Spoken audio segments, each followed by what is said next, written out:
Never turning your lead generation off, never turning your lead flow down if you're working with a lead vendor. Here are exactly and what exactly you need to do in order to hit 40K a month consistently, but also why this principle is super important for agents and agencies who are trying to scale and create predictable income. My name's Trey. I'm the owner of Agent Lead Lab in the past 3.5 years. We've helped over 550 agents issue pay $40,000 per month. And on this YouTube channel, all I try to do is walk through principles, behaviors, and the thought process of those individuals, what they've been doing, and what we've been helping them do to be successful. As always, please make sure that you like, comment, subscribe, and let's hop right into the video. All right, so as always, I try to bring back real life examples from what's going on. For those that don't know, Christmas just passed. My team has been off. We took a few days off, and we are back to regularly scheduled programming. But today, I want to break it down why you should never turn off your ads or turn your lead flow down or tell your lead vendor that you want to stop, pause, whatever.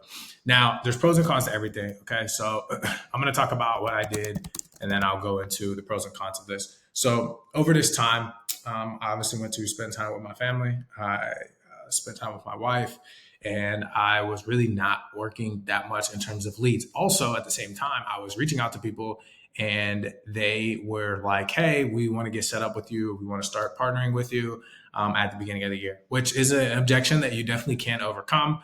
And there are ways to combat it. But that's not what today's episode is about. It's not about sales. It's more about gaining momentum and why it's super important for you to do this. So one of the things that I noticed, and I've always kind of known this, but with me scaling and pushing our business to do $1 million a month, which is the goal in 2026, is I'm spending more than I normally have. Right, I took my ad spend personally from like 150, 200 to about 300, 350 now, which isn't a crazy jump. But previously, I've like turned it down sometimes, and I found myself kind of like being a little bit hypocritical. And I try to be super transparent on this channel about like what I do and what kind of happens. And what I noticed is like it has created such a sense of urgency. Like obviously I'm recording this, but like I cannot wait to call these clients over these past few days because I haven't made any money, like relatively speaking, from ads. Like we have our other clients, etc. But like the ROI on our ads isn't where I would like it to be, obviously. So we've had like 3 or 4 days and I'm looking at my KPI tracker and it breaks down, how much we spent, how many leads we've converted, etc. And I'm just looking at it and I'm like, but guess what that's doing? That's creating a sense of urgency in myself, in my team, in my reps that will bleed into what we're doing. Now, the reason why this is super important if you're an agent or an agency owner is because when you have leads coming in, one thing that they don't stop is what I'm trying to get at. So yes, you may put your turn notifications off or whatever, but when you get back, you have a boatload of work to do. And guess what that does? That makes you lock in because now you don't feel like you're not waiting to restart. You're keeping that momentum from the ads perspective. Now, whether or not you close, that's not what today's video is about, is closing. I'm not, you can close whatever strategy you want to. The intros, the demographics, all the things that I have, that still applies. But today is about the benefit of you being able to say, okay, I've had 30 leads come in since I stopped working. And it's like most people say, well, hey, you want to reach out to them as soon as possible. And yes, there is a time and place for that. I'm not saying that there is anything inherently wrong, but I don't think that you ever turn them off because you can lose the momentum. It's easier to pick momentum back up in selling than it is to pick momentum back up in the ads optimizing and finding the right people. Once you turn it down, you have to turn it back up. Things can change, things can fluctuate. Just let that bad boy ride out. Now, the only way you'll be able to do that is if you obviously are good at selling. So do not take this if you're a new agent. This isn't really for you. When I say new, I just mean like you're not converting the leads that are coming in, right? I wouldn't do this if you're buying age leads, but if you're any sort of like drip or lead vendor that you have on recurring or subscription, you just want to keep letting that bad boy like build up because yes, when you get back, maybe you have missed a few people through the cracks, but even the last video I showed, I went through a 5-step process of how you can basically hyper monetize and create your own age leads infrastructure. So you can go back and watch that video. But the benefit of you now having this lead generation momentum is that you have a ton of leads to work, right? So I'm going to walk through the pros and the cons. All right. So pros, immediately there is momentum of the ads / leads. Now, the way ads work, which by the way, everybody that's buying from a lead vendor that's fresh, they're just running ads. So don't like get it twisted and go, oh, they're doing this. Like they're not really doing anything special. Okay.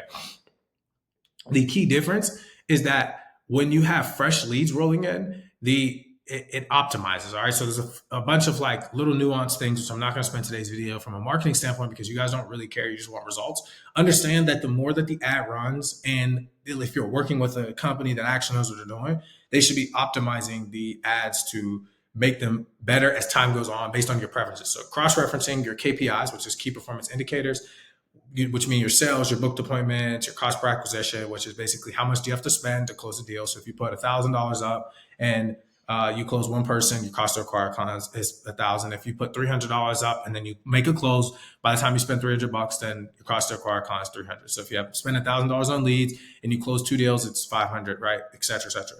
You want to roughly, depending on the quality of your lead, be anywhere between like 175 on like a final expense all the way up to about like 350, 400, depending on what it is. And then annuities can be upwards of $500 or $600, if not more, but your ROI is absolutely insane. So it doesn't matter. Remember, cost to acquire clients is how much you had to spend to get a sale. It has nothing to do with like the actual, metric and how, like cost per sale. I apologize. It's a completely different thing. How much did you make in that transaction to acquire, which can also be a bigger number. If your cost to acquire a client is really high, but your cost per sale is super high, it doesn't really matter. Also, if your cost to acquire a client is super low, but then your cost per sale is super low, it doesn't matter. Now, I'm a huge believer in looking at your kind of, when you're selling life insurance, the easiest way to really look at it is, yes, you can look at like your advance, but you want to look at really how much they spent and how long it is. Because what you're really doing when you're selling life insurance, which is just a side caveat, which is why this is so important, is like when you make a sale, you're kind of setting up a subscription.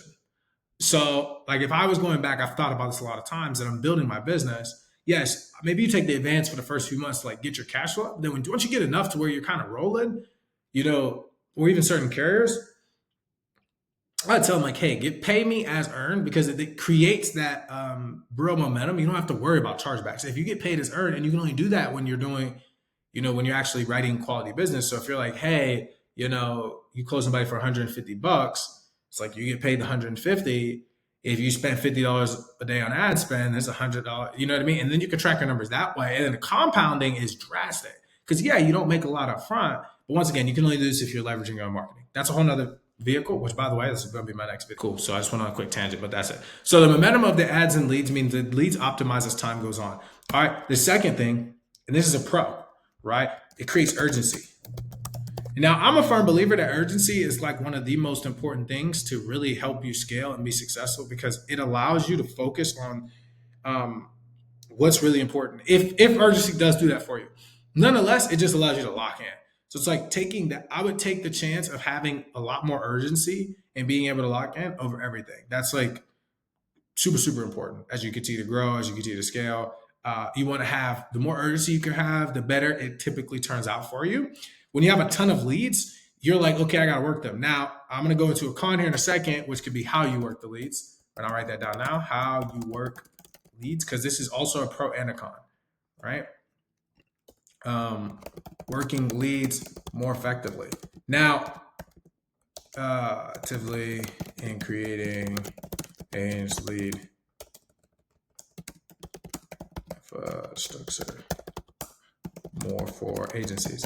Now, what I mean by this is, if you have 30 leads, right, and you got them over the weekend, fresh leads, and you haven't called them, the good question is like, how do I work leads that I haven't been able to call that maybe came in? This could also be for the weekend. Like, how do I work leads that came in over the weekend the most effectively?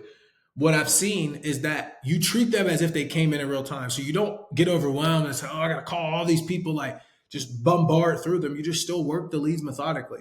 The blessing about drip in real-time leads is you'll always get back to the center, meaning get back to current standard. The easiest way to do it would be to start with the freshest leads and work backwards. So let's say that you have 30 leads, start with that 30th lead that came in, because it should have came in real time, and work backwards from there. Don't start from the top and work down, because what you'll find is that if you start from the top and work backwards, you're kind of doing what would happen if it was in real time.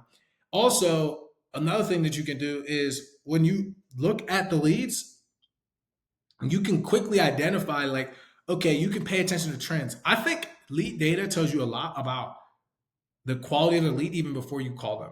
Right now, if you're working with a company that's giving you open-ended questions, which you should be, then you're going to have a much bigger like and greater ROI in terms of knowing, okay, this is exactly what this client saw, and this is what they filled out.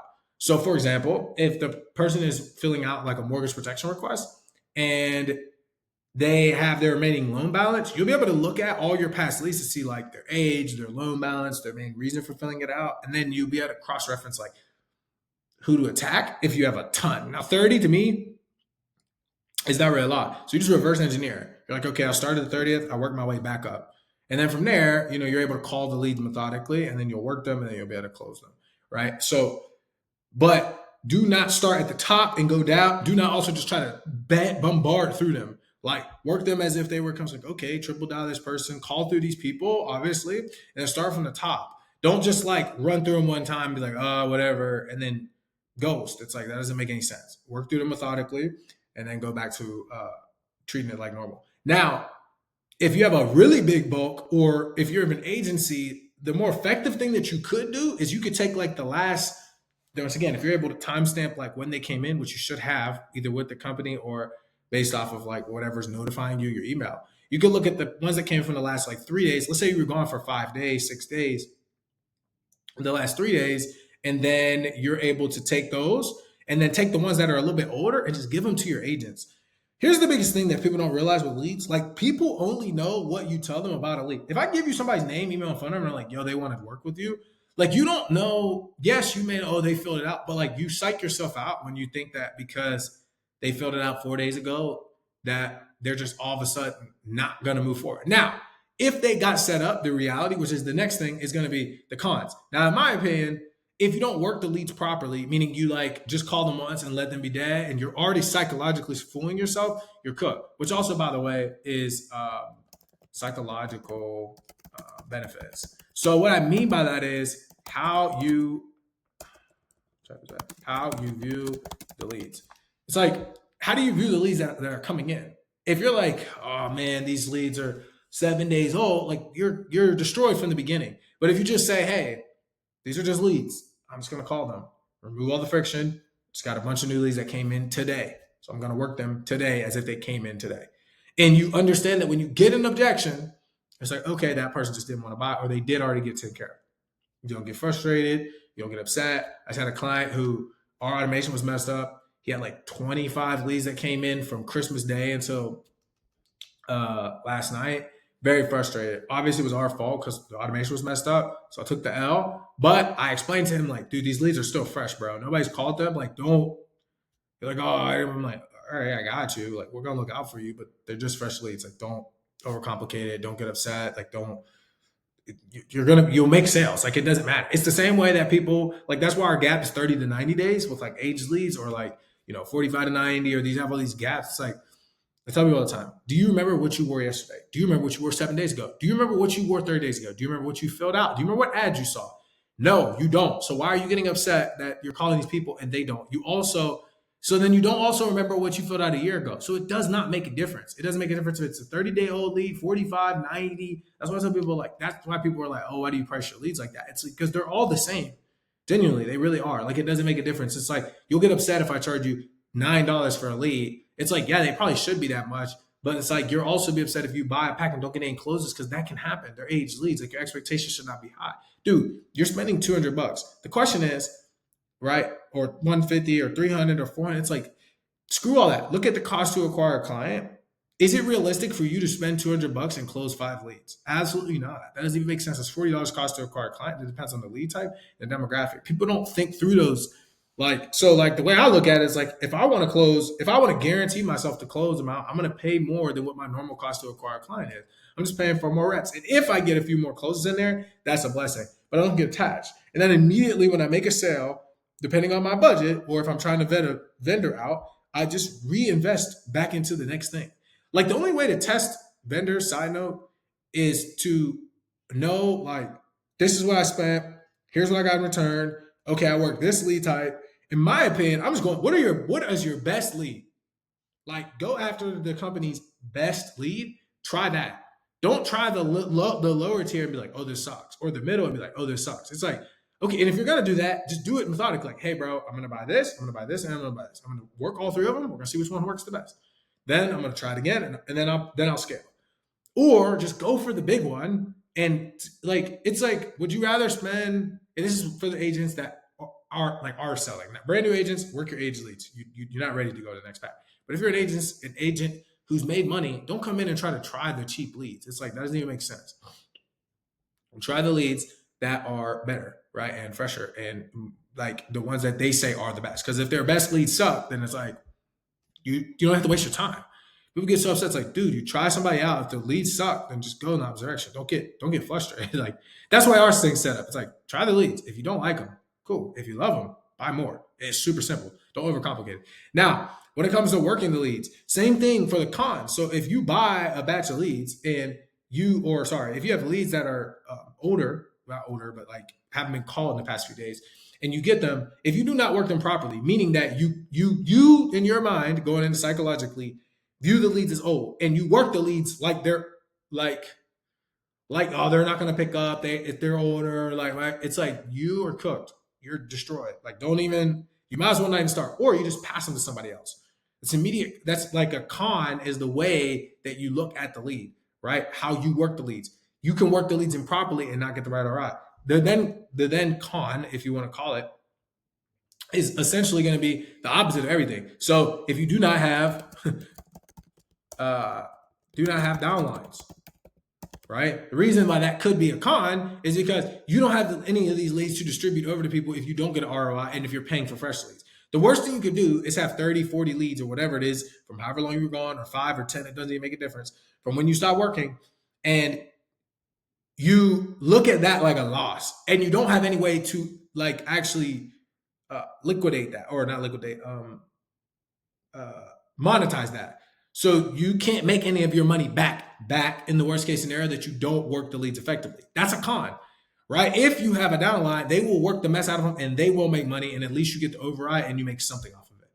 But if you don't have them and you're not working the leads properly, that becomes a con. It's like it doesn't make sense for you. If you know you're not going to work the leads, you know you don't have any urgency, you know that that's not going to help you do the things that we just said, then it doesn't matter. Now, the thing that's probably the most the quiet thing is, if you feel like, right, you have, sales inconsistency. And I do not mean like everybody doesn't sell. I'm talking about you'll have a really good week, a really bad week, a really good week, a really bad week, and you always blame the leads and you think that the leads are the problem, then this is not going to work for you. Because what's going to happen is you're going to get these leads. They're not going to be as good as they would if they were like, you called them in real time. We all know that. That's not the purpose of this video. This is just about momentum and not stopping it. Because remember, if the con is really that if you are an inconsistent salesperson, that you're going to come back and just be absolutely cooked. Because not only if you're a person that blames the leads will still be good, but you'll be bad, and then you'll be like, oh snap. You have to be somebody who can lock in and like know how to sell. Like you can take some days off and you're like, okay, let me kick a little dust off and you're good. If you're one of those people that even when things are hot, you're not hot, if leads are hot coming in and you're not closing, like this is going to be hard for you too, right? So it's like, yes, this is good, but I should have thrown a disclaimer out there. Like if you're an agent who can sell when things are normal, you're good. If you're an agent who struggles to sell when things are normal, this is not for you, because you're going to leave and come back and you're going to have a little bit of dust that you got to kick off. It's just like anything, because you stopped for a little bit. And then you're going to have fresh leads that you're not working properly, that are still good, that are optimized, but now you're going to like cut it off and it's like, dude, you're cooked. So just don't even waste your time, right? And that's super important. And this is really the only thing that I really want to explain in this video is like momentum is everything. When you start and stop things too consistently and you don't hold yourself accountable, it's like the reason I love subscription, obviously I like it from a business standpoint because it's like, oh, I know I'm going to get paid.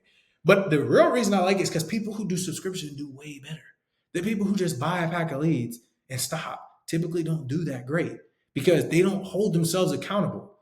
It's like if if your card's being auto-drawn, you're more likely to keep taking action. And action is the only thing that results in you making 40K or growing a business.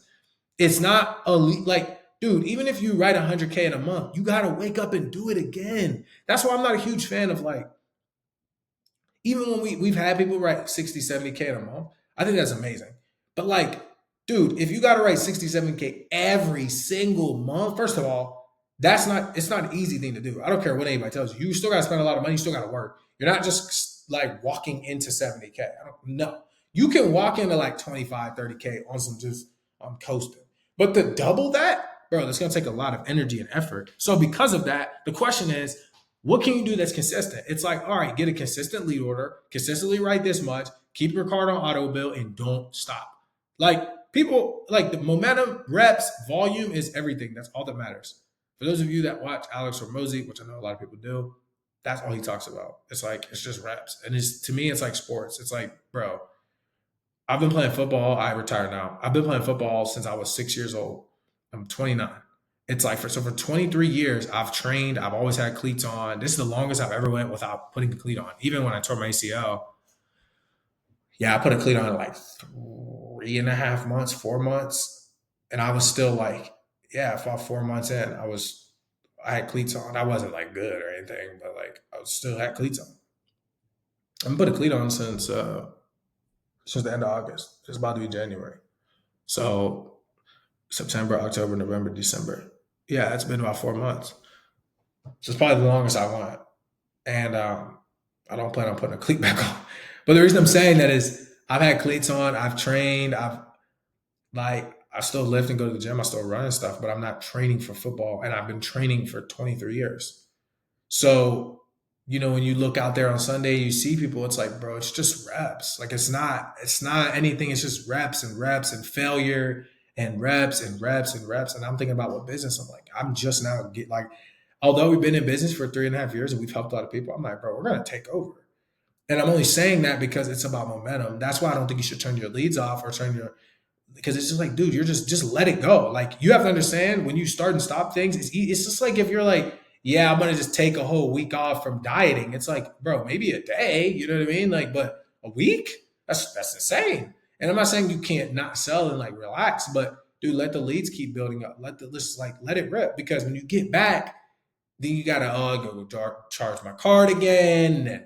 And it's like, if there's any inkling to stop, you just ruined momentum and you're going to have to get it back. And then you're just wasting a week or 2 weeks. And like every single day matters when you're trying to scale and grow big and you're trying to, smash it once again. And if you want to do something consistently, you have to create a system that has consistent lead flow. So as always, please make sure that you like, comment, subscribe. I hope this video was helpful. If you want high intent leads, age leads, whatever you're looking for, go to leadlabcrm.com. That's our website.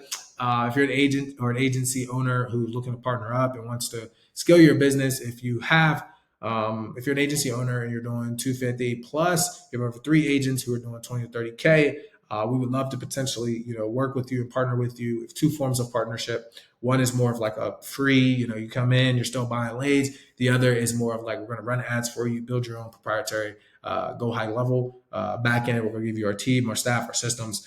Those packages do start at $5K and up. They're anywhere between $5,000 and $10,000 a month. So if you're interested, you can click that and fill that out. If not, and you don't have 5 to 10K, don't waste our time. I'm not trying to be rude. It's just like, just buy some leads. Just keep it super simple. Or, maybe somebody else might be better suited for you. That's how our package works. So if you need anything, let us know. Make sure that you like, comment, subscribe, and I'll see you guys tomorrow. Peace.